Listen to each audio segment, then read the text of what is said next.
무엇인가를 기다린다는 것은 여러분들에게 어떠한 의미가 있습니까? 한 달 동안 유럽 전 지역을 돌아다니는 여행을 계획했다면 설레이는 마음으로 기다려질 것입니다. 갖고 싶었던 물건을 택배로 주문했다면 그 물건이 배송되기를 기다릴 것입니다. 군인이 군 복무를 마치고 제대할 날을 기다린다면 국방부 시계가 왜 이렇게 빨리 안 가는지 답답해 할 것입니다.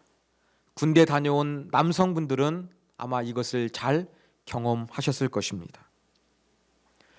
배고파 죽을 것 같은 허기짐을 느끼는데 아직도 식사 준비가 다 안 됐습니다. 식사 준비가 될 때까지 기다리는 것은 짧지만 왠지 길게 느껴집니다. 사랑하는 사람을 만나기로 했거나 중요한 비즈니스상 거래처 사람을 만나기로 약속을 했는데 약속 시간이 지나서도 상대방이 나타나지 않으면 연락도 안 되고 아무 소식도 없으면 초조하고 언제까지 기다려야 되나 이러한 답답한 마음이 생길 것입니다. 우리가 살면서 무엇인가를 기다린다는 것은 설레임을 주기도 하고 힘들고 초조하게 만들기도 합니다. 오늘 마가복음 하나님의 말씀은 아리마대 사람 요셉을 하나님의 나라를 기다리는 사람으로 소개하고 있습니다. 사랑하는 여러분, 아리마대 요셉은 과연 어떠한 마음으로 하나님의 나라를 기다렸을까요? 사복음서에서 모두 아리마대 요셉을 언급하고 있는데 상당히 긍정적입니다. 아리마대는 지명입니다. 요셉이란 사람 이름이 많으니까 어떤 지역에 사는 요셉이라고 붙인 것입니다. 자, 우리 마가복음 본문에는 아리마대 사람 요셉은 존경받는 공회원이라고 소개합니다. 그리고 마태복음에 보면은 아리마대 요셉을 부자라고 합니다. 그리고 예수님의 제자라고 소개하고 있습니다. 그런데 요한복음 19장 38절에 보니까 아리마대 요셉이 예수님의 제자이지만 그 제자됨을 드러내지도 않은 속으로만 예수님을 믿었던 사람이라고 묘사하고 있습니다. 그리고 누가복음에 보면은 예수님을 죽이로 한 산헤드린 결정에 여기에 찬성하지 아니하는 사람으로 소개하고 있습니다. 이러한 복음서의 아리마대 요셉을 볼 때 하나님의 나라를 기다렸던 요셉은 그래도 긍정적이고 믿음을 가지고 기다렸던 것으로 보입니다. 여러분, 오늘 본문에 기록된 기다린다라는 단어로 번역된 그리스 원문을 보면은 이 단어의 의미는 환영하다, 맞아들이다라는 그러한 의미가 있습니다. 적극적으로 하나님의 나라를 열렬히 환영하면서 하나님의 나라가 임하기를 기대했습니다. 메시아를 통하여 하나님의 구원이 이루어지기를 간절한 마음으로 사모하고 있었던 것입니다. 이러한 와중에 예수님이 나타났습니다. 그러면서 이렇게 말씀하셨습니다. 하나님의 나라가 가까이 왔으니 회개하고 복음을 믿으라. 하나님의 나라가 가까이 왔다고 선포하는 예수님의 말씀 가운데 귀가 쫑긋했을 것입니다. 그리고 가만히 살펴보니까 예수님이 가르침이 능력이 있습니다. 서기관들과 종교 지도자들의 설교와는 달랐습니다. 놀라운 능력을 행하십니다. 질병을 고치시고 악한 영들을 쫓아내십니다. 이러한 놀라운 사역들을 보면서 드디어 저분을 통해서 하나님의 나라가 임했구나 요셉은 확신했을 것입니다. 그러나 요셉은 마음속에 예수님이 하시는 사역을 보면서 하나님의 나라가 임했다는 것을 확신했지만 이것을 자신 있게 드러내지 못했습니다. 그는 산헤드린 공회원이기 때문입니다. 그가 지방 공회원인지 아니면은 이 70명으로 구성된 산헤드린 공회원인지 모르지만 본문의 정황상 보면 또 표현을 보면 예루살렘에 있었던 산헤드린 공회원일 가능성이 높습니다. 이렇게 높은 이 사회적인 지위 때문에 감히 예수님을 믿는다고 드러내지는 못했습니다. 이러한 와중에 비보가 들립니다. 예수님이 십자가 처형을 당해 이제 운명하신 것입니다. 하나님의 나라를 기다렸는데 메시아라고 생각했던 예수라는 사람이 십자가 처형을 당했습니다. 요셉의 마음이 어떠했을까요? 자, 마가복음 강해를 통해서 지난 시간 예수님의 죽음을 살펴봤고 이제는 예수님의 장례 이야기가 자연스럽게 진행됩니다. 자, 예수님은 십자가 처형을 당했는데 이렇게 십자가 처형을 당한 죄수는 이건 대우를 받을 수가 없었습니다. 로마의 법은 십자가 처형을 당한 흉악범은 예우하는 것이 전혀 없었습니다. 그래서 십자가에 달린 채로 가만히 시신을 내버려 둡니다. 그러면 새가 쪼아먹든지 동물의 먹잇감이 되는 것입니다. 아니면은 그냥 누구의 시체인지도 모르는 상태에 공동묘지에 갖다 버려버립니다. 그리고 만일 이 죄수의 시신을 장례 절차를 진행하기 위해서는 로마 행정관의 허락을 받아야만 했습니다. 자, 그런데 날짜도 촉박합니다. 42절에 보면 이날은 준비일 곧 안식일 전날이므로 라는 구절이 있습니다. 안식일이 시작됩니다. 그리고 저물었을 때라는 표현이 등장합니다. 이 저물었을 때에는 오후 3시부터 안식일이 시작되는 저녁 6시 사이를 가리키는 표현으로 보입니다. 우리는 새로운 날이 자정이 넘으면 시작됩니다만 유대인들의 시간 개념은 저녁 해가 지는 6시부터 시작이 되었습니다. 자, 이제 몇 시간 안 남았으면 이제 안식일이 시작됩니다. 그런데 안식일을 지키기 위해서는 그 전에 모든 일을 다 끝내고 안식일에는 아무 노동도 할 수가 없었습니다. 그리고 이스라엘의 장례 문화를 보면 이 죽은 사람을 당일 매장하는 관습이 있었습니다. 우리는 죽은 사람의 그 슬픔을, 이별을 애도하기 위해서 3일장, 5일장, 7일장을 합니다. 그런데 유대인들의 그 매장 관습은 흙에서 나왔기 때문에 흙으로 돌아가는 것은 빨리 돌아가는 것이 좋다고 생각을 해가지고 죽자마자 만 24시간 이내에 장례 절차를 진행했습니다. 시신을 매장했던 것입니다. 그런데 여러분, 예수님이 몇 시에 돌아가셨습니까? 오전 9시에 십자가에 달리셔가지고 오후 3시에 돌아가셨습니다. 그러면 안식일이 시작되려면 시간이 얼마 남았습니까? 한 3시간밖에 남지 않았던 것입니다.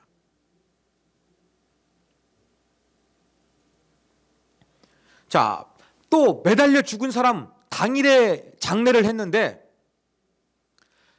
죄수인 경우에도 처형을 당한 사람이라 할지라도 율법은 그 사람을 해가 지기 전에 장례 절차를 해줘라 라는 말씀이 있었습니다.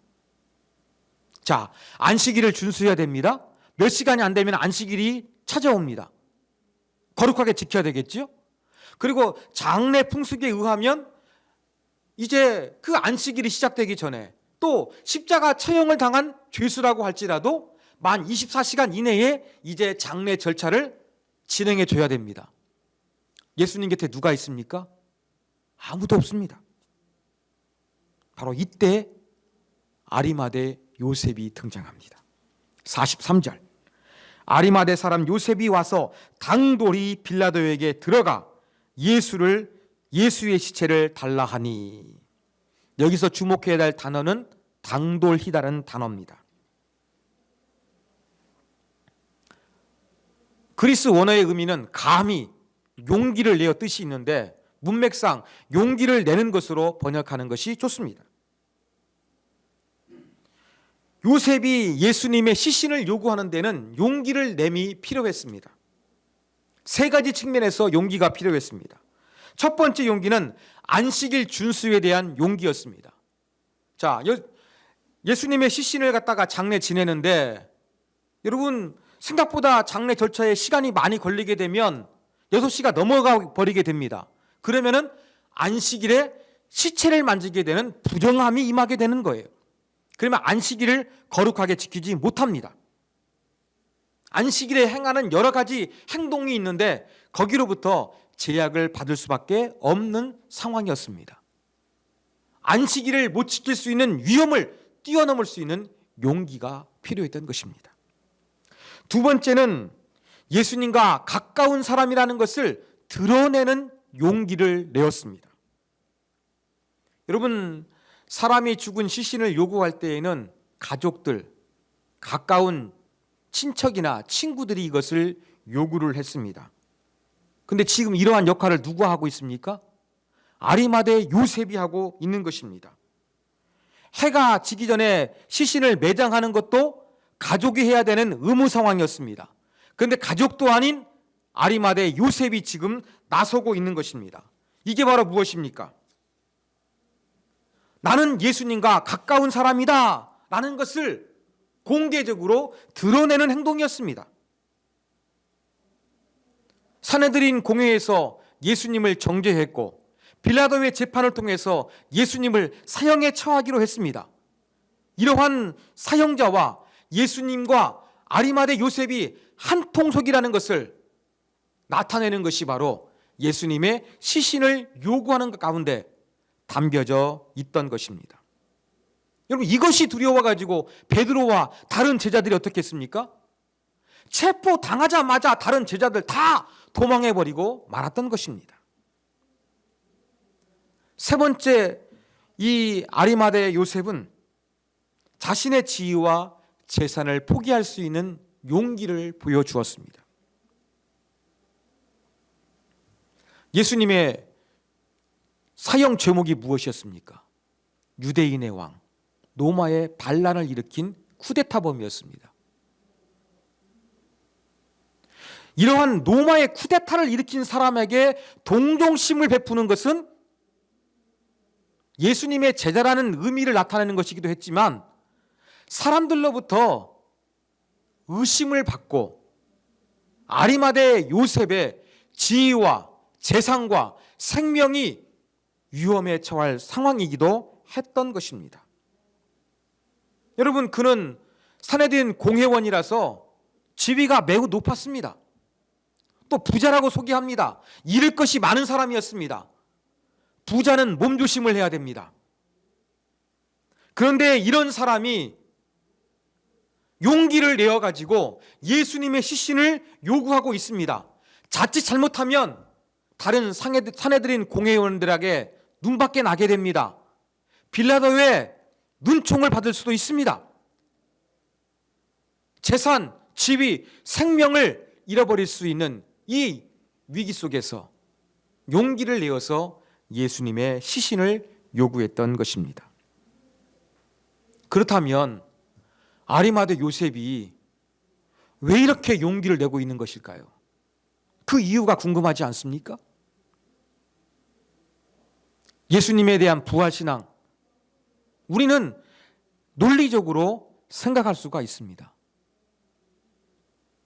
그런데 예수님이 십자가에 달려 죽으신 이후에는 부활신앙을 믿었던 사람이 한 명도 없었어요. 예수님 체포당하자마자 예수님의 제자들도 다 도망해 버렸는데 또 끔찍한 십자가 처형을 당했는데 누가 그 가운데서 부활할 것을 믿겠습니까? 십자가에 달려 엄청난 조롱과 멸시를 받으셨는데 누가 부활할 것이라고 믿겠습니까? 아무도 믿지 않았던 것입니다. 그렇다면 아리마대 요셉은 부활 때문에 용기를 내었던 것이 아니었습니다. 그럼 무엇일까요? 단서는 그가 하나님의 나라를 기다리는 사람이라는 말씀 가운데 있습니다. 오늘 설교 제목으로 삼은 기다림의 미학을 소유했던 사람이 아리마대 요셉이었습니다. 자, 용기 있는 이 아리마대 요셉에 빌라도가 어떻게 반응합니까? 예수님의 시체를 달라고? 벌써 죽었어? 왜냐하면 예수님이 죽은 지 십자가에 달린 지 6시간밖에 지나지 않았기 때문에 보통은 2, 3일 십자가에 달려 고통스럽게 서서히 죽어가는데 빨리 예수님이 운명하신 것입니다. 야, 백부장, 너 가서 확인해봐. 보고 받으니까 예수님이 확실히 죽었어요. 그러니까 빌라도가 예수님의 시신을 요셉에게 내어줍니다. 근데 이것도 아주 특별한 일입니다. 여러분, 십자가 처형을 당한 이 죄수의 시신을 내어주는 것은 흔치 않은 일이었어요. 그런데 빌라도가 내어주는 것은 어쩌면 아리마대 요셉이 산헤드린 공회원이라는 높은 지위를 가지고 있는 사람이었기 때문에 내어준 것으로 해석할 수도 있고, 또 한편으로는 빌라도는 예수님이 죄가 없는지 알았어요. 그렇기 때문에 저 사람 정치범이 아니니까 시신 내어주는 거 리스크가 크지 않겠네 라는 생각이 들어서 허락을 해 주었던 것으로 보입니다. 자, 드디어 요셉은 예수님의 시신을 이제 인도받았습니다. 어떻게 합니까? 예수님의 시신을 감싸기 위해서 세마포를 구입했습니다. 그냥 후다닥 시간 없으니까 빨리 해치우는 것이 아니라 최대한 정성을 다해서 예수님의 장례를 진행하고 있습니다. 그리고 예수님의 시신을 바위를 뚫어서 만든 새 무덤에 거기에 안치를 했습니다. 여러분, 그 예루살렘과 같은 그 유대의 중심부 도시는 높은 산악지대입니다. 땅을 조금만 파면은요, 바위가 많은 석회암 덩어리가 많아요. 그래가지고 당일 매장하는 장례 관습이 있는데 당일날 이 매장지를 준비한다는 것은 엄청나게 힘이 들었습니다. 그래서 평토장한 무덤이 일반 서민들 가운데서는 많이 일어나게 되었고, 재산이 많았던 부자들은 미리 다 자기들이 그 시신을 안치할 수 있는 이 무덤을 전부 다 미리 준비해 놓았습니다. 바로 아리마대 요셉은 자기가 준비해 놓은 한 번도 사용해 보지 않았던 이러한 좋은 동굴에 예수님의 시신을 이제 안치하면서 장례 절차를 진행합니다. 이것이 바로 아리마대 요셉의 용기 있는 행동입니다. 여러분, 아리마대 사람이 용기 있는 행동을 했다고 제가 설명해 드렸는데, 그렇다고 아리마대 요셉이 처음부터 용기를 내었던 사람은 아니었습니다. 요셉은 예수님이 살아계실 때에는 예수님의 제자됨에 대해서 침묵했던 사람입니다. 산헤드린 공회의 불법 재판에서 예수님을 사형에 청해야 된다라는 것에 기권했든지 반대했는지는 모르지만 찬성하지는 않았습니다. 그것이 전부였습니다. 어쩌면 불공정하고 불법이 만무한 재판에서 자기가 아무것도 하지 못했다는 죄책감이 속으로 들었는지도 모르겠습니다. 하지만 용기 있게 행동을 시작했습니다. 어떻게 보면 이 요셉의 기다림의 행동은, 용기 있는 행동은 좀 용두사미 같아요. 처음에는 예수님이 많은 능력을 보았습니다. 하나님의 나라가 임할 줄 알았습니다. 그런데 예수님이 십자가에 못 박혀 죽으심으로 허무하게 끝나버리고 말았던 것입니다. 실망할 수밖에 없는 상황입니다. 그러면 자기의 지위를 무릅쓰고 자기의 재산이 허비되는 것을 무릅쓰고 묘지를 내어놓고 또 자기의 생명을 무릅쓰고 왜 이렇게 당돌히 용기 있게 행동하고 있는 것일까요? 예수님의 능력은 옛날 이야기가 되었고 지금은 예수님은 아무 힘없이 십자가 처형을 당해버렸습니다. 이러한 허무한 상황에서 왜 갑자기 아리마대 요셉은 용기를 낸 것입니까? 내가 예수님의 제자다. 용기 있게 나설 만한 이유가 상황적으로도 하나도 없었습니다. 그런데 바로 아리마대 사람 요셉이 용기를 내었던 그 시점은 예수님을 위해서 아무도 나서지 않는 상황이었습니다. 제자들은 다 도망해 버렸습니다. 예수님의 시신 공동묘지에 버려지든지 아니면 새나 동물의 먹잇감으로 끝나버릴 것입니다. 이러한 것을 아리마대 요셉은 가만히 있을 수가 없었습니다. 이렇게 아무도 예수님을 위해서 싸늘한 시신으로 변해버렸지만 어떤 사람도 용기를 내지 않는 가운데, 그래 이 가운데서라도 내가 뭔가 주님을 위해서 뭔가를 해야겠다 결심했던 사람이 바로 아리마대 요셉이었습니다. 요셉의 기다림, 하나님 나라를 기다렸는데 좋을 줄 알았는데 허무하게 끝났습니다. 그러나 그 가운데도 그는 용기를 내었습니다. 늦게나마 용기를 내었는데 이 가운데는 요셉을 통하여 놀라운 두 가지가 영향을 끼치게 되었습니다. 첫 번째 영향은 요셉으로 말미암아 구약 예언이 성취가 되었다는 것입니다. 여러분 아시다시피 이사야 53장은 고난받는 종에 대한 예언입니다. 그가 찔림은 우리의 허물을 인하며, 잘 아시는 구절이죠? 그 구절 끝에는 이러한 말씀이 있습니다. 9절, 그가 죽은 후에 부자와 함께 있었도다. 아리마대 요셉이 어떤 사람이라고 성경이 소개합니까? 부자라고 이야기하고 있습니다. 그렇습니다. 바로 이 부자와 함께 있는, 즉 아리마대 요셉이 자기가 죽으면 묻히려고 했던 죽음 가운데 예수님이 안치가 되는 부자와 함께 있었던 이 이사야의 예언이 성취되는 놀라운 결과를 가져오게 된 것입니다. 두 번째 결과는 다른 사내들인 공회원인 니고데모에게 영향을 주게 되었습니다. 요한복음 19장 38절 39절. 자, 이 구절은 같이 한번 읽겠습니다. 시작.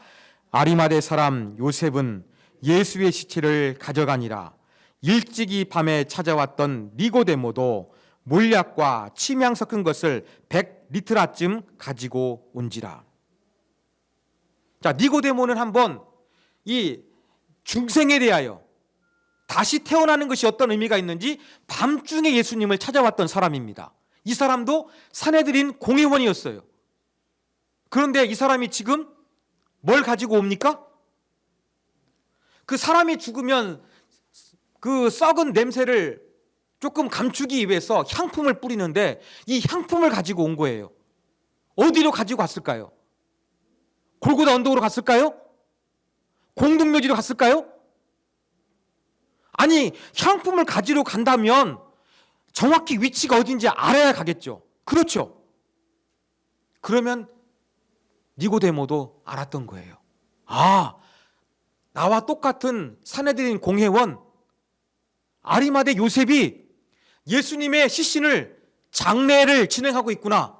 그래? 그러면 나도 도와야 되겠네 라는 생각이 들어가지고 향품을 가지고 왔던 것입니다.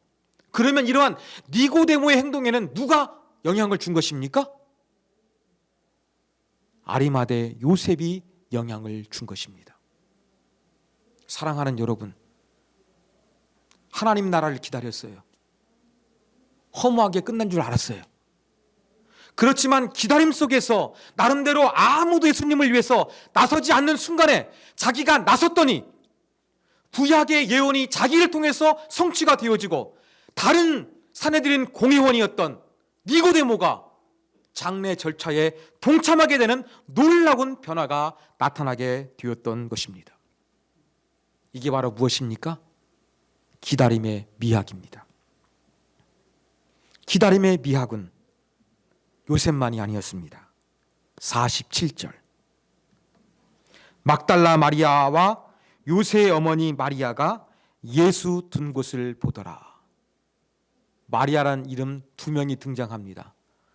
예수님 곁에 여인들은 마리아라는 이름이 하도 많이 등장하니까 마리아 사단이라고 그렇게 부르기도 합니다. 이 사람들은 예수님의 곁을 한 번도 떠나지가 않습니다. 오늘 설교 제목으로 표현하면 기다림의 미학을 아는 자들이에요. 그래서 부활의 증인이 되는 것입니다. 요셉도 기다림의 미학을 보여주었고 여인들도 기다림의 미학을 보여주었던 것입니다. 사랑하는 여러분, 저와 여러분에게도 기다림의 미학이 필요합니다. 우리의 신앙에서 기다림의 미학이 필요하다는 것입니다. 요셉처럼 하나님의 나라를 기다리는 신앙, 여인들처럼 예수님의 곁을 한 번도 떠나지 아니하고 끝까지 기다리는 신앙, 이 기다림의 미학이 필요한 것입니다. 포기하지 않고 오래 기다리는 것은 신앙의 뿌리가 얼마나 깊은지, 그 사람의 신앙이 얼마나 진실된지를 보여주는 바로미터입니다. 신앙에서 기다림은 필수적입니다. 인내 없는 신앙은 참 신앙일 수가 없습니다. 하나님의 뜻과 계획이 현실과 안 맞고 내 생각과 안 맞다 할지라도 기다리는 것, 기다림의 미학은 하나님에 대한 신앙에서 반드시 필요하다는 것을 우리는 배우게 됩니다. 그렇다고 기다림의 미학은 꼭 수동적인 것만은 아닙니다. 기다림의 미학을 가지고 신앙에서 하나님 나라를 기다리고 하나님의 뜻과 계획을 기다립니다. 가만히 기다리는 거, 인내하는 거 어떻게 보면 수동적입니다. 그것이 전부가 아닙니다. 오늘 아리마대 사람 요셉 어떻게 했습니까? 예수님을 위해서 아무도 움직이지 않을 때 당돌이 용기를 내어가지고 행동했던 사람이 아리마대 요셉이었습니다. 기다림의 미학의 신앙의 소유자는 가만히 기다리는 것이 아니라 때를 분별합니다. 내가 무엇을 해야 할지, 내가 용기를 내야 될지, 내 지인과 내 재산이나 내 생명을 포기해야 될지, 이것을 분별하는 것이 기다림의 미학의 신앙의 소유자에게는 있어야 한다는 것입니다. 사랑하는 여러분, 2022년이 시작되었습니다. 어쩌면 새해, 새 각오로, 새 희망으로 시작했는데 우리에게는 기다림의 미학이 필요할지 모릅니다. 내가 소망했던 거 연말까지 기다려야 될 수도 있습니다. 왜 이렇게 하나님은 빨리 응답해 주시지 않는 것처럼 답답하게 느껴질 수도 있을 것입니다. 그러나 오늘 본문을 통해서 보여준 요셉처럼 마리아들처럼 여러분이 인내하면서 포기하지 아니하셨으면 좋겠습니다. 믿음으로 주의 이름을 붙잡고 하나님의 말씀을 붙잡고 기도하며 찬양하면서 흔들리지 마십시오. 때로는 용기를 내십시오. 내가 하나님을 위해서 무엇을 할 수 있는지 용기를 내십시오.